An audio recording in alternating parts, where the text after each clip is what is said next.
우리 온라인으로 예배드리시는 은평의 성도님들, 지난 한 주간 또 평안하셨습니까?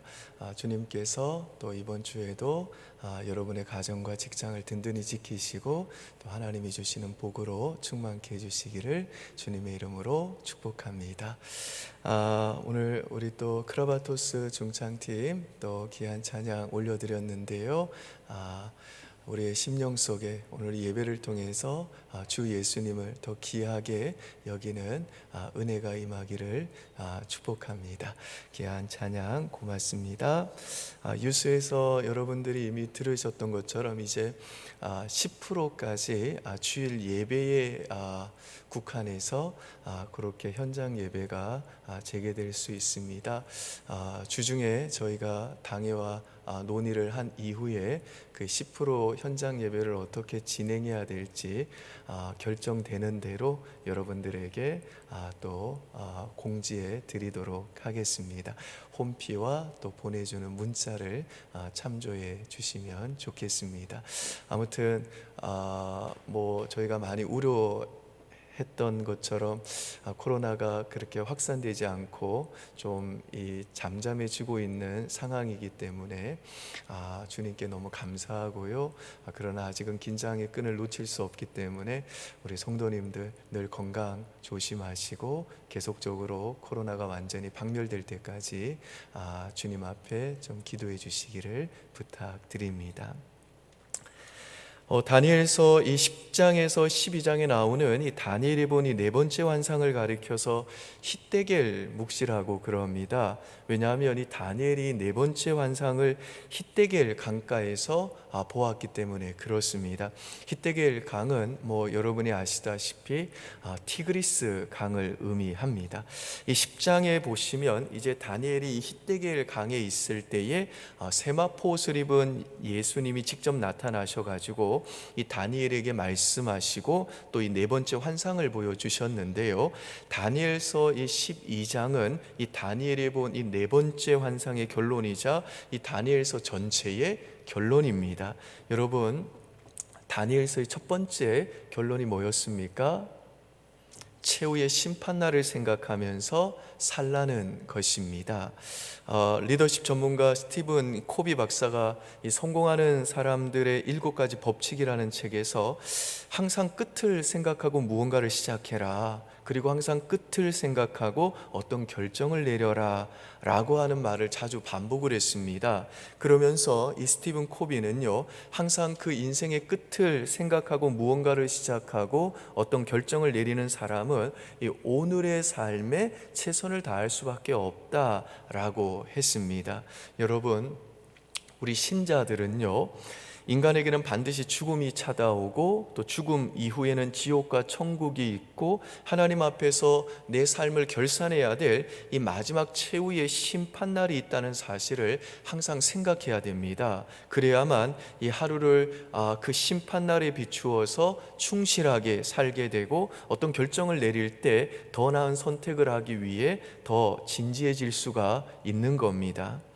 이 미국의 정치가요 학자였던 이 다니엘 웹스터가 국무장관이었을 때 뉴욕의 한 큰 호텔에서 사회 저명 인사들을 모아놓고 국가의 중요한 결정에 대하여 이 토론을 열었습니다. 이제 식사가 끝나고 중요한 결정이 내려진 후에 사람들이 가벼운 대화를 나누고 있었는데요, 그때 다니엘 웹스터는 이 고개를 숙이고 침묵 가운데 있었습니다.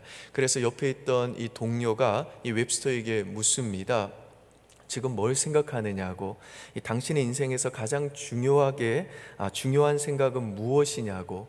그랬을 때 이 다니엘 웹스터가요, 나는 지금 내가 하는 모든 일과 내가 내리는 모든 결정에 대해서 장차 그리스도가 이 땅에 다시 재림하시는 날 펼쳐지게 될 그 하나님의 심판날에 결산해야 된다는 걸 생각하고 있었다라고 그랬습니다. 그러니까 이 다니엘 웹스터는 내가 지금 하고 있는 말, 또 오늘 나의 결정, 내가 사람을 대하는 태도, 오늘 내가 내 인생을 살아가는 모든 태도에 대해서 마지막 그 최후의 심판날에 하나님 앞에서 결산하고 책임져야 한다는 것을 항상 기억하면서 이 땅을 살았다는 것이고 그의 정치적인 업무도 그가 감당했다라는 뜻입니다. 바라기는 오늘 우리들도 이 마지막 그 최후 심판날이 있음을 잊지 말고 주님이 재림하시는 그날이 반드시 올 것을 잊지 말고 그 하나님의 심판대 앞에 섰을 때에 정말 후회하지 않는 인생이 되도록 우리에게 주어진 그 하루하루를 그 하나님의 심판에 충실한 삶으로 채워나가는 저와 여러분 될 수 있기를 주님의 이름으로 축원합니다. 두 번째, 이 다니엘서의 결론은 뭐였나요? 하나님 말씀을 후손에게 전수하라는 것입니다. 미국의 기술 문명 평론가인 니콜러스 카라고 하는 분이 인터넷의 이 맹점을 비판하면서 이 팬케이크 인간이라는 용어를 사용했습니다. 지금 현대 사회는 이 스마트폰 시대이기 때문에 사람들이 원하는 지식이 있으면 얼마든지 그 스마트폰으로 그 인터넷만 검색하게 되면 우리가 원하는 지식을 뭐 구글이나 혹은 네이버 비서가 다 알려주죠. 그러다 보니까 오늘날 이 사람들은요 정말 이 방대한 양의 지식을 갖고 있습니다만은 실제로 그 지식은 자기가 연구해서 얻어낸 지식이 아니라 그 얻어낸 지식이 아니다 보니까 그 지식에 대한 깊이가 없는 겁니다. 신앙생활도 마찬가지입니다. 요즘 크리스찬들은요 여기저기에서 수많은 설교를 듣고 그 사람들이 퍼다 날라주는 이런저런 문자 메시지를 통해서 또 유튜브를 통해서 수많은 지식 정보들을 가지고 있습니다만은 그게 자기가 고민하고 기도하고 연구해서 찾아낸 지식이 아니라 그냥 주워 들은 지식이잖아요. 니콜러스 칸은 바로 그런 지식만을 가지고 살아가는 사람들을 가리켜서 팬케이크 인간이다 라고 그랬습니다. 팬케이크가 뭔지 아시죠? 미국식 빈대떡이잖아요.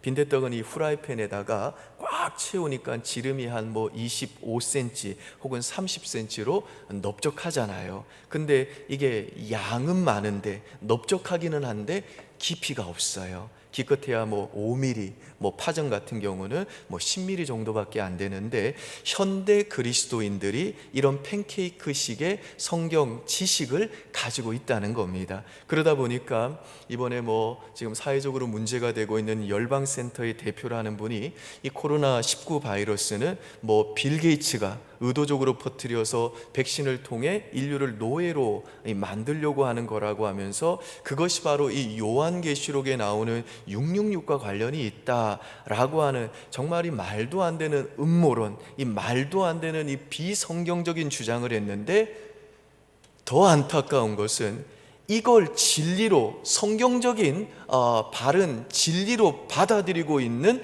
그리스도인들이 의외로 많더라는 겁니다. 따라서 이 거짓 정보와 근거 없는 음모론과 잘못된 지식이 판을 치는 이 혼돈의 시대를 살아가고 있는 우리 크리스찬들에게 절실하게 필요한 게 뭐냐면 누군가가 그 사람이 아무리 유명하다 할지라도 누군가가 무엇을 주장하면 그게 목사고 선교사라도 그게 정말 이 하나님 말씀 성경이 말하는 진리가 맞는지를 생각하고 분별할 수 있도록 하나님 말씀을 스스로 공부하는 그 신앙의 깊이가 있어야 되는 겁니다.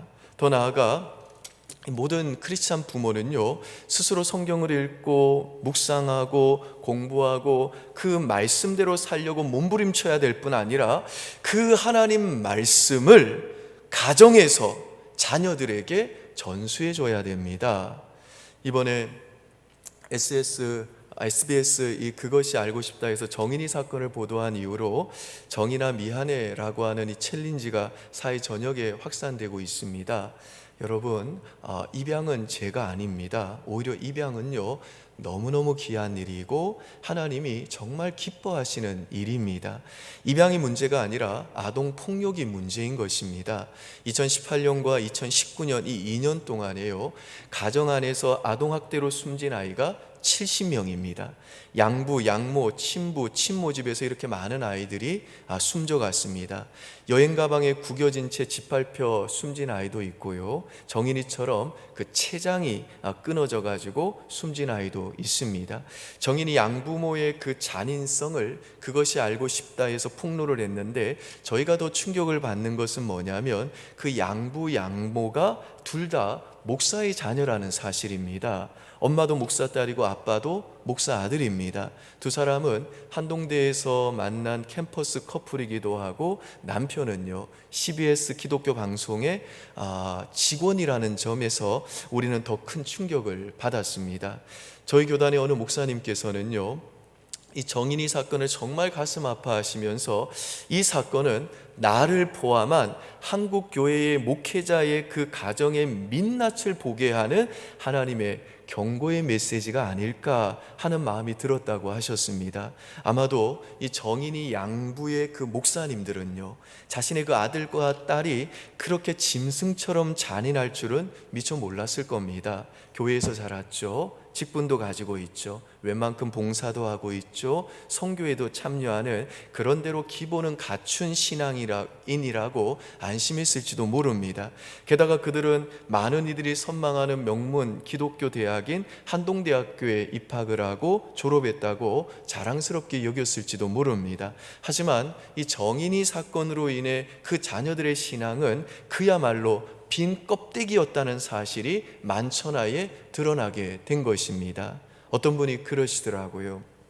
예전에는 교회 다니는 그 청년들의 기도 제목이 우리 부모님이 예수 믿고 구원받는 것이었다면, 언젠가부터는 한국 교회 안에서 이 부모님들의 기도 제목이 뭐냐면 우리 자식들이 제발 좀 신앙생활하는 것으로 바뀌게 되었고, 최근에는요 교회 성도님들의 그 교인들의 기도 제목이 제발 우리 교회 목사님, 장로님 자녀들이 예수 잘 믿게 하는 것이 되었다고 했습니다. 여러분, 이런 현상이 바로 지금 우리 한국 교회의 크리스찬 부모들이 각 가정에서 이 자녀들에게 하나님 말씀을 전수하는 일에 실패하고 있다라고 하는 분명한 증거가 아니겠습니까?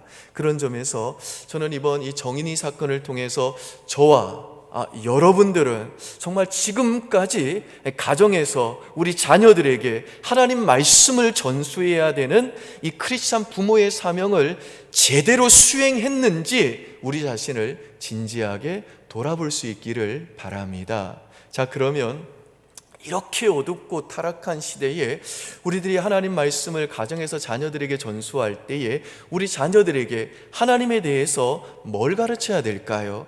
첫 번째는요, 하나님은 거룩하시고 공의로우신 분이라는 것을 가르치면서 회개하는 법을 가르쳐야 됩니다. 이건 정말 요즘 현대인들이 듣기 싫어하는 가르침입니다만은, 인간의 교만을 깨트릴 수 있는 유일한 방법은 우리를 만드신 그 하나님, 그분은 거룩하고 정결하셔서 인간의 죄를 반드시 공의로 심판하신다는 이 가르침입니다. 이 가르침을 놓치게 되면요, 인간은 하나님 앞에서 언제든지 다시 교만해질 수밖에 없습니다. 그런 점에서 우리 크리스찬 부모님들이 가정에서 나의 자녀들에게 정말 성공 교육을 시키는 것보다도 더 중요한 것은 우리가 믿는 하나님은 정말 거룩하시고 죄를 혐오하셔서 세상을 반드시 공의로 심판하시는 분으로 가르치면서 그 하나님 앞에서 회개하는 법을 가르쳐야 되는 것입니다. 그러면 우리 자녀들이 비록 이 세상을 살아가는 동안에 흔들리고 방황은 할 수 있겠습니다마는, 그럼에도 불구하고 그 인생은 결코 무너지지는 않을 것입니다. 두 번째로 우리들은요, 우리 자녀들에게 하나님의 사랑과 은혜를 가르치면서 용서하는 법을 가르쳐야 됩니다. 우리 주 예수 그리스도의 십자가에는 이 죄를 미워하시고 죄를 반드시 심판하시는 하나님의 그 거룩하심이 나타남과 동시에 죄를 용서하시고 죄인을 구원하시는 하나님의 은혜가 나타납니다. 지금 이 세상은요, 열심히 살고 성공만 하라고 우리 자녀들에게 가르쳐 주었지 사람을 용서하는 법에 대해서는 가르쳐 주지 않습니다. 그래서 지금도 수많은 그 이기적인 자녀들이 이 가정에서 양성이 되고 있는 겁니다. 하지만 우리 크리스찬 부모들이 정말 가정에서부터 성경을 통해 우리 자녀들에게 하나님은 공의와 정의로 철저하게 이 세상을 다스리고 계신다는 것과 죄는 철저하게 미워하되 죄를 용서하고 품을 수 있는 그 예수 그리스도의 그 사랑을 자녀들에게 우리들이 가르친다면, 아니 우리가 먼저 그 성경 진리를 바르게 깨닫고 그 성경 진리대로 가정에서부터 우리 자녀들 앞에서 그렇게 살아간다면 우리 자녀들도 다니엘처럼 이 바벨론과 페르시아라고 하는 이 거대한 세상 한복판에서도 하나님의 사람으로 승리하는 삶을 살게 될 줄 믿습니다. 여러분들은 아마 이 채용의 오동나무 거문고 이야기를 들어보셨을 겁니다. 어느 날 이 거문고 전문 연주자인 이 채용이 한 농가를 지나가다가 아궁이에 불을 떼고 있는 농부를 보게 됩니다.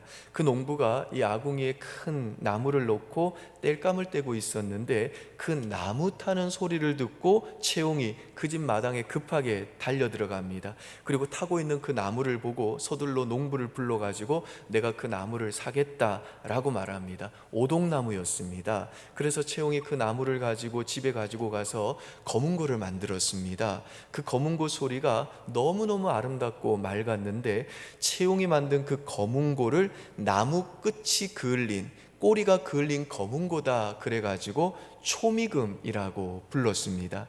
만일에 그 채용이 지나가지 않았더라면요, 그 오동나무는요 그냥 불에 타서 재가 돼서 없어졌을 겁니다. 그러나 채용이 그 나무의 가치를 알아보고 그 불길 속에서 끄집어내 가지고 거문고를 만들었을 때에 그 오동나무는 그 가치를 드러내게 되었고 축복받은 나무가 된 겁니다. 여러분, 오늘날 수많은 우리 자녀들과 청년들이요, 이 자기 그 능력과 재능을 인정받지 못하는 것에 대해서 안타까워합니다. 직장을 찾거나 지금 직장 생활을 하는 우리 청년들도 직장이 나의 재능을 알아주지 않는다고 한탄합니다. 그러나 우리 하나님은요, 우리 자녀들의 가치가 어디에 있는지를 알고 계시는 하나님이십니다. 우리 하나님은요, 우리 자녀들을 어디에 쓰셔야 최상의 재능과 가치를 드러내는지를 정확히 알고 계십니다. 그러므로 우리 사랑하는 은평의 교우 여러분, 우리 자녀들의 인생의 참된 주인이시고 그들의 인생의 가치와 목적과 의미를 때가 되면 반드시 드러내시고 그들의 생애를 진정한 차원에서 행복으로 인도할 수 있고 그들의 인생을 인도하시고 책임지시고 마지막 그 최후의 심판날에는 그들의 인생을 결산하실 하나님에 대한 이 믿음을 가정에서부터 자녀들에게 전수해 주는 믿음의 부모님들 되어 주시기를 우리 주 예수 그리스도의 이름으로 간곡하게 부탁드립니다. 다니엘서가 주는 마지막 세 번째 결론은요, 일상의 삶에 충실하라는 것입니다. 우리 5절에서 7절 한번 보실까요?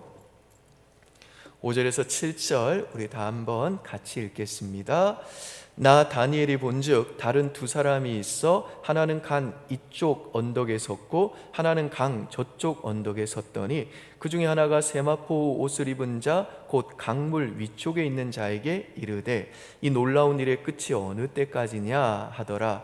내가 들은즉 그 세마포 옷을 입고 강물 위쪽에 있는 자가 자기의 좌우손을 들어 하늘을 향하여 영원히 살아계시는 이를 가르쳐 맹세하여 이르되 반드시 한때 두때 반때를 지나서 성도의 권세가 다 깨지기까지 이니 그렇게 되면 이 모든 일이 다 끝나리라 하더라. 아멘.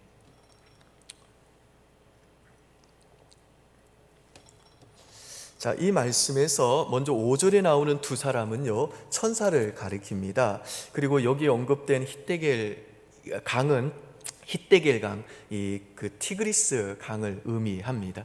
이 티그리스 강의 이 폭이 제법 넓다고 그럽니다. 그래서 강 이쪽 언덕에 천사가 하나 서 있고요, 건너편 또 언덕에 또 천사가 하나 더 서 있습니다. 근데 이 두 천사 외에도 6절에 보니까 강물 위쪽에 세마포 옷을 입은 한 분이 더 이 다니엘의 환상 가운데 보입니다. 이 세마포 입은 분이 바로 성육신 하기 전 예수 그리스도십니다. 예수님이 지금 이 강물 위쪽에 있다고 했는데, 이 말은 예수님이 지금 강 위쪽인 이 공중에 떠 계시다는 뜻입니다. 그러니까 지금 이 티그리스 강 양쪽 언덕에 천사가 각각 있고, 그 중간에 예수님이 강 위쪽으로 이 공중에 떠 계시는데, 천사가 이제 다니엘이 네 번째로 본 환상에서 이 다니엘이 네 번째로 본 이 환상에서 본 마지막 적그리스도로 인한 이 대환란이 대체 언제 끝이 날 것이며, 최후 심판을 통해 이 땅에 하나님 나라가 완성되는 그때는 대체 언제입니까? 라고 물어본 겁니다. 그러자 예수님이 7절에 기록된 대로 자기의 손을 들어 영원히 계시는 이 하나님께 맹세하시면서 한때 두때 반때가 지나서 성도의 권세가 다 깨어지기까지이니 그렇게 되면 이 모든 일이 다 끝나리라고 대답을 해 주신 겁니다. 일반적으로 아주 중요한 맹세를 하려고 할 때는 오른손을 들고 하지요. 근데 예수님이 지금 양손을 하나님 앞에 다 드셨다는 이 말은 그만큼 지금 예수님이 말씀하시는 이 내용이 중요하다는 뜻이고, 반드시 그 예언이 하나님이 말씀하신 대로 성취가 된다라고 하는 뜻입니다. 그리고 성도의 권세가 다 깨지기까지라고 하는 이 표현은요, 이 마지막 시대에 등장하게 될 그 적그리스도가 이 하나님 백성을 박해하고 탄압해 가지고 성도들이 힘이 다 빠질 때까지라고 하는 뜻입니다. 이것은 마지막 그 적그리스도의 공격이 만만치 않을 거라는 사실을 이 암시해 주는 것입니다. 하지만 예수님에 따르면 이 적그리스도의 박해는요, 한때 두때 반때가 지나면 끝이 난답니다. 이 한때 두때 반때라는 말은 3년 반인데요, 이 숫자는 제가 벌써 몇 번 말씀드린 것처럼 적그리스도가 성도들을 박해하는 이 상징적인 기간을 의미하는 상징적인 숫자고요, 이 기간은 하나님이 정해놓은 시간이고 그렇게 길지 않은 기간이기 때문에 아무리 어려움이 있다 할지라도, 그 적그리스도의 박해가 아무리 강하다 할지라도, 거세다 할지라도, 이 신자들이 조금만 참고 견디면 예수 그리스도가 이 땅에 재림하셔서 그 적그리스도를 멸하시고 성도들을 건져주시고 그 최후 심판을 통해 하나님 나라를 이 땅에 다시 건설해 주신다는 겁니다. 이와 같이 예수님이 천사들에게 마지막 이 인류의 종말에 대한 말씀을 하시자, 그 옆에서 그걸 가만히 듣고 있던 이 다니엘이 예수님께 어떻게 반응하냐면, 내가 아직도 잘 이해가 안 되는데 좀 더 자세하게 설명해 주십시오 라고 예수님께 요청합니다. 그러자 예수님이 다니엘에게 뭐라고 말씀하시는지 우리 8절과 9절 한번 보시죠. 같이 한번 읽습니다. 내가 듣고도 깨닫지 못한지라 내가 이르되 내 주여 이 모든 일의 결국이 어떠하겠나이까 하니, 그가 이르되 다니엘아 갈지어다. 이 말은 마지막 때까지 간수하고 봉함할 것이니라. 8절에 나오는 내가 라고 하는 말은 다니엘을 가리키고요, 9절에 나오는 그가 라고 하는 말은 세마포옷을 입은 예수님을 가리킵니다. 여기에서 이 다니엘아 갈지어다 라고 하는 이 말은, 다니엘아 너는 가서 네가 맡은 일을 하라는 것입니다. 그리고 이 말을 마지막까지 간수하고 봉함하라고 하는 이 말은 지난주에 이미 우리가 살펴본 대로 이 계시의 말씀을 후손들에게 잘 전수하라는 것입니다. 그러니까 이제 이 역사의 종말에 일어날 일에 대해서는 내가 지금까지 너에게 알려준 그 지식으로 만족하고 더 이상은 너무 자세히 알려고 질문하지 말고, 너는 이제 네가 왕궁에서 맡은 그 국사를 감당하면서 이 계시의 말씀을 후손들에게 잘 전수하라고 그렇게 예수님이 말씀하신 겁니다. 따라서 예수님이 지금 다니엘에게 너는 갈지어다 라고 하신 이 말씀은요, 결국 다니엘아 너는 일상의 삶에 충실해라 라고 하는 말씀인 겁니다. 여러분 혹시 이 그 청년 바보 의사라고 하는 책을 읽어보셨나요? 이 책은 이 33살 아까운 나이에 군의관으로 복무하다가 그 유행성 출혈로 세상을 떠난 안수연 선생님의 이야기를 다룬 책입니다. 이 33살밖에 안 된 이 사람이 죽고 장례식을 치르는데요, 장례식에 사람들이 4,000명이 넘게 몰려왔습니다.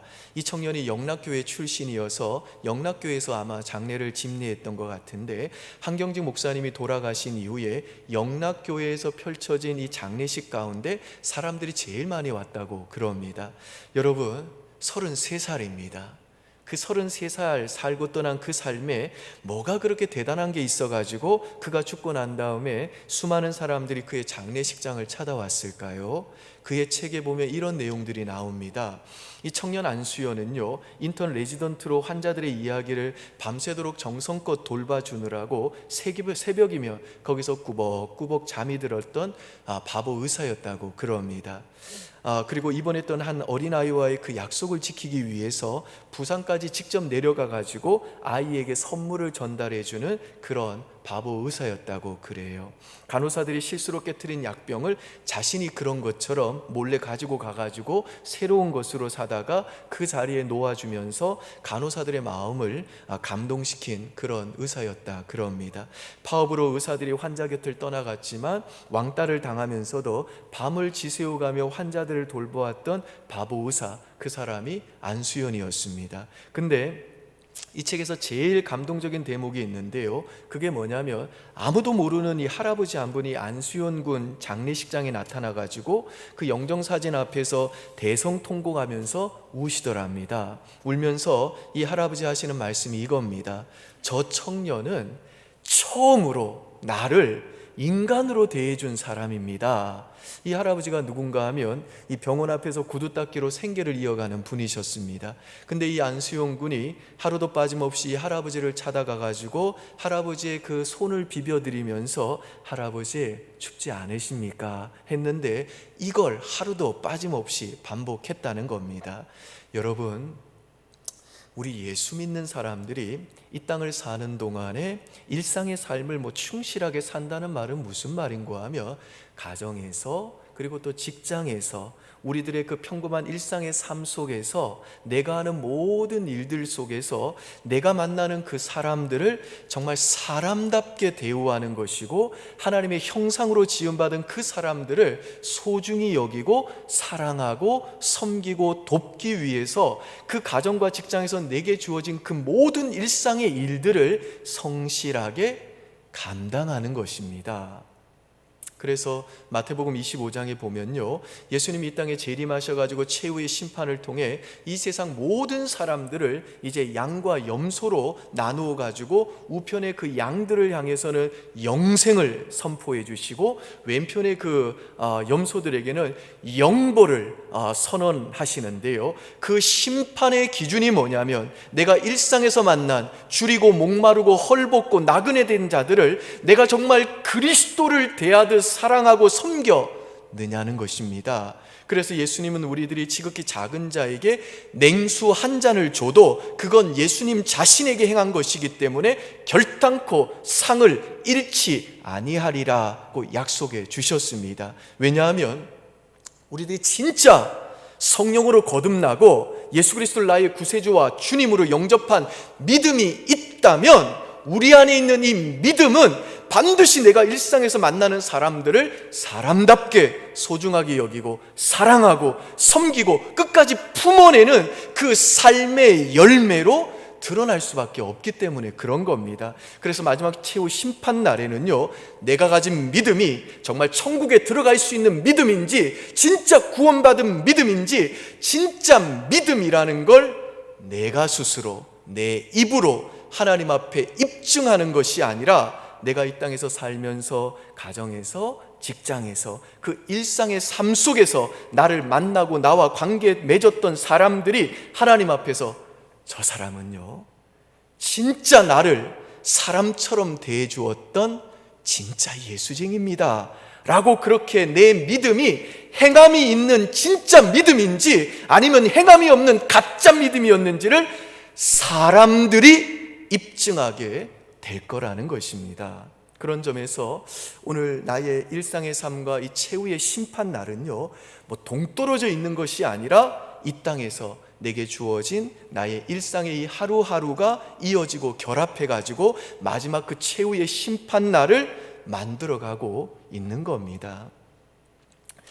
고사성어 중에 이 상경여빈이라는 단어가 있습니다. 남편과 아내가 서로를 손님처럼 존중하게 대하는 걸 상경여빈이라고 그럽니다. 중국 춘추 전국 시절에 진나라의 대부 서신이 노나라에서 일을 보고 돌아가다가 밭에서 농사 짓는 남자와 그리고 새참을 갖다 주는 여자를 보고 관심을 갖게 됩니다. 왠고하니까 여자가 이 새참을 갖다 주는데 이 남자가 마치 옆집 여자가 밥을 갖다 준 것처럼 정중하게 예를 다해서 새참을 받는 겁니다. 그리고 그 여자도 이 남자한테 모든 예의를 다해서 새참을 건네주는 것을 보고 저들이 부부인가 아닌가 궁금해가지고 서신이 가서 물어봅니다. 당신들은 부부냐? 그랬더니 부부다 그래요. 그래서 서신이 그 남편을 향해 당신 이름이 뭐냐? 그러니까 급결이다 그럽니다. 그래서 그날로 서신이 그 급결을 데리고 진나라 황제한테 데리고 갑니다. 급결을 소개하면서 서신이 이렇게 얘기합니다. 부부간에 서로 지극히 공경하는 모습을 제가 확인을 했습니다. 아내를 덕으로 대할 수 있는 이 남자라면 백성을 덕으로 다스릴 수 있을 것입니다. 아내에게 예를 다하는 사람이라면 임금에 대해서도 충성과 예를 다할 것입니다. 이 사람을 신하로 곁에 두시면 절대 후회하지 않을 것이며 진나라의 강성과 진나라의 부흥에 큰 도움이 될 것입니다. 실제로 이 급결은 그날 이후로 이 왕의 신하가 되어서 모든 백성들에게 존경받는 신하가 되고 그야말로 그 왕의 측근이 되어가지고 진나라의 새로운 역사를 써 내려갑니다. 사랑하는 여러분, 하나님의 형상으로 지음받은 사람을 예를 다해서 대할 줄 아는 태도가 바로 그 사람의 신앙 됨됨이를 드러내주는 겁니다. 그런 점에서 저는 올 2021년도에는 우리 모두가 무엇보다도 가정에서부터 남편과 아내를 그리고 부모와 자식을 소중히 여기고 그들을 정말 그리스도를 대하듯 섬기고 사랑하고 끝까지 품어낼 줄 아는 진짜 예수쟁이들로 살아가는 저와 여러분 될 수 있기를 주님의 이름으로 축원합니다. 이제 한 가지 얘기만 하고 말씀을 마치겠습니다. 이 OMF 총재를 지내시고 뉴질랜드 성경교사로 40여 권의 책을 쓰셨던 이 오스왈드 샌더스라고 하는 목사님이 계시는데요. 이분이 한 번은 남부 캐롤라이나에 있는 벤 리펜이라는 지역에서 사역자 수양회를 했을 때 그 수양회에 있었던 어떤 젊은 여성 사역자가 간증하는 것을 이분이 그 책에서 소개를 하셨습니다. 그 여성분이 올라와 가지고 청중들에게 하얀 종이 한 장을 보여주면서 여기에 자기 인생의 계획이 있다는 겁니다. 근데 오스왈드 샌더스가 가만히 그 종이를 보니까 그 흰 종이 밑에다가 그 여자분의 서명밖에는 없는 겁니다. 그러자 그 여성분이 여러분 이건 빈 종입니다. 그리고 저는 이 빈 종이 밑에다가 서명을 했습니다. 저는 앞으로 저에게 일어나는 모든 일은 하나님이 내게 허락하시는 일로 내가 받아들이기로 했습니다. 그래서 저는 이 종이 밑에다가 제 서명을 한 겁니다. 이 빈칸을 채우실 분은 하나님이십니다. 두렵지 않냐고요? 저는 두렵지 않습니다. 왜냐하면 그분이 나를 얼마나 끔찍하게 나를 사랑하시는가를 알고 있기 때문에 나의 이 빈종이를 채워주시는 하나님의 모든 일정은 나에게 최고의 일정이 되는 하나님의 계획이 되리라고 나는 확신합니다. 이 확신 가지고 나는 이제 선교지로 달려갈 것입니다 라고 했습니다. 여러분, 오늘로 이제 저희가 작년 4월부터 시작했던 이 다니엘서 강해를 드디어 마칩니다. 여러분들이 혹시 기억하실지 모르겠습니다만은 제가 이 다니엘서 강해를 시작하면서 이런 말씀을 드렸습니다. 저는 이 코로나 바이러스 사태 이후에 정말 아무도 예측할 수 없을 정도로 불확실하고 급변하게 될 이 국제 정세 속에서 우리 그리스도인들과 우리 교회에 필요한 하나님의 메시지가 뭘까를 고민하고 기도하는 중에 이 다니엘서가 이 질문에 대한 답이 될 수 있겠다라는 확신이 들어서 이 다니엘서 강해를 시작했다고 말씀을 드렸습니다.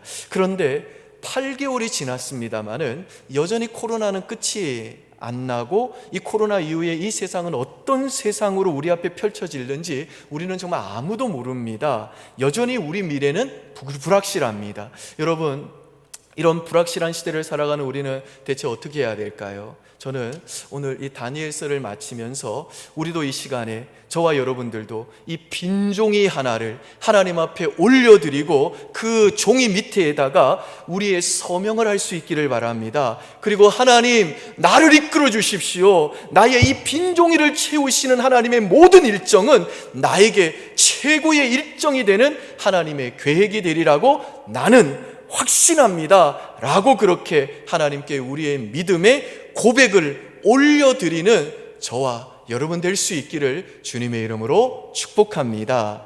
여러분, 우리가 믿는 이 하나님 어떤 분이십니까? 다니엘서를 통해 우리가 거듭거듭 확인했듯이 우리 하나님은요, 이 역사와 이 세상과 우리 각 개인의 인생을 주관하시는 절대 주권자십니다. 그분은 자기의 그 독생자까지 우리에게 내어주시기까지 우리를 사랑하시는 우리 좋으신 하늘 아버지십니다. 우리는 하나님을 포기하고 배신해도 돌아서도 우리 하나님은요, 절대로 우리를 포기하거나 떠나시지 않는 좋은 우리 하늘 아버지십니다. 그러므로 이 불확실한 시대 속에서도 하나님의 이 절대 주권과 변함없는 그 사랑을 굳게 의지하면서 부디 최후 심판을 생각하고 하나님 말씀을 자녀들에게 전수하고 일상의 삶 속에서 내가 만나는 모든 사람들을 정말 하나님의 형상을 가진 사람답게 대우하고 그들을 소중히 여기며 그들을 끝까지 가슴으로 품어내는 진짜 예수쟁이로 살아가는 저와 여러분 될 수 있기를 우리 주 예수 그리스도의 이름으로 축원드립니다. 기도하겠습니다. 하나님, 지난 8개월 동안 이 다니엘서를 통해서 이 코로나 시대 속에 우리가 어떻게 살아야 되는지, 우리가 의지해야 될 하나님은 어떤 분이신지, 이 역사와 이 세상의 종말에는 어떤 일이 일어날 것인지 우리에게 또 알려주심을 고맙습니다. 살아계신 하나님, 이제 이 다니엘서를 마치면서 이 다니엘서의 결론을 우리 가슴에 깊이 성령을 통해 새겨 넣어 주시옵소서. 그래서 이 불확실한 시대 속에서도 우리 모두가 하나님의 그 절대 주권과 변함없는 그 사랑 굳게 의지하면서 하루하루를 최후의 심판날 생각하며 살게 하시고, 하나님 말씀을 가정에서부터 자녀들에게 전수하는 부모로 살게 하여 주시고, 일상의 삶 속에서 하나님의 형상을 가진 모든 사람들을 정말 사람답게 대우하는, 그들을 소중하게 여기고 끝까지 품어주는 따뜻한 진짜 예수의 쟁이로 우리 모두가 살아갈 수 있도록 은혜 내려 주시옵소서. 감사드리며 예수님 이름으로 기도합니다. 아멘. 우리 다 함께